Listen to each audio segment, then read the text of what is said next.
Hi folks, Jerry Vera Jr. again. Mafia Seat of Power is where you can find us. Last few videos I've been talking a little bit about the Mulberry Street Crew. Mulberry Street Crew was a crew put together by Lucky Luciano back in, I would say, probably the 20s. It was primarily for drug trafficking, but you also have to understand, when Luciano was deported, he still had an interest in the five families. He had an interest in the United States, and he wanted that looked out for. And he trusted Sicilians, pure-blooded Sicilians, the most. I see some, I don't know if you call it a documentary about Vito Genovese being the guy. No, it's not true. Lucky didn't trust Vito so much. They were at odds, and Vito was from Naples. He was a Neapolitan, or as we call him, a Napolitan.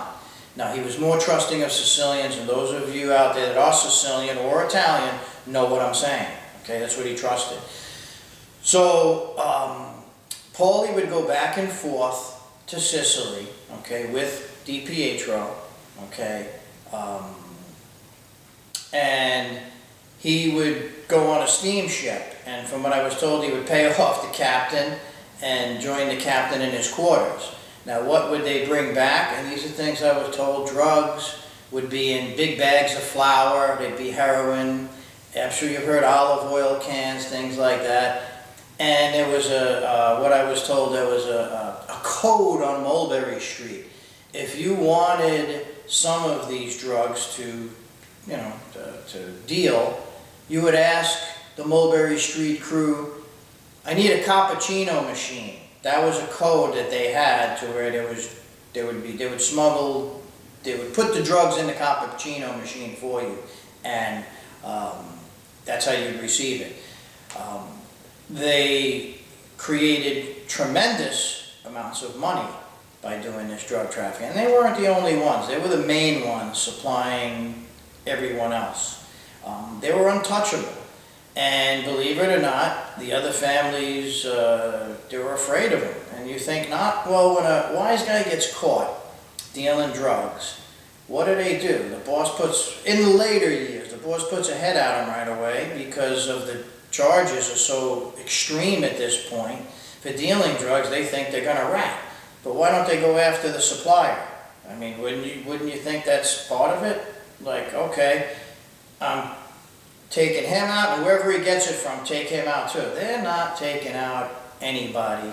These crews were tied to the Sicilian Mafia. These guys were ruthless. They dealt with all other organized crime groups, and they were untouchable. And they were also untouchable because they were under the radar. You see, when you become a made member of the family, like I said in the previous video, you're on this list. And at this point, the FBI knows who you are, okay? Especially after Valachi's testimony, okay? They knew. The crew members, they weren't a member of any family, so they were what you call zips. You've heard the term zips before, Sicilian zips. These crews were zips. And they had members here in the United States, and then Sicilians as well. And because a lot of them were Sicilian born, they were able to go back and forth easy. The big advantage to Paulie, he was American born. They could never deport him. They could never deport him. And he had all kinds of connections. You get arrested, he just paid people off, like they did all those years. But you'll see in this book, and I keep going back to this, the Mafia, United States Treasury, okay? They were deporting. You know how many Italians they were deporting because of drugs? And we're squawking about that now. They were sending them back left and right. So the reason why Paulie Lefty became the leader is because Lucky Luciano knew that they could never deport him. And they never did. So, great move.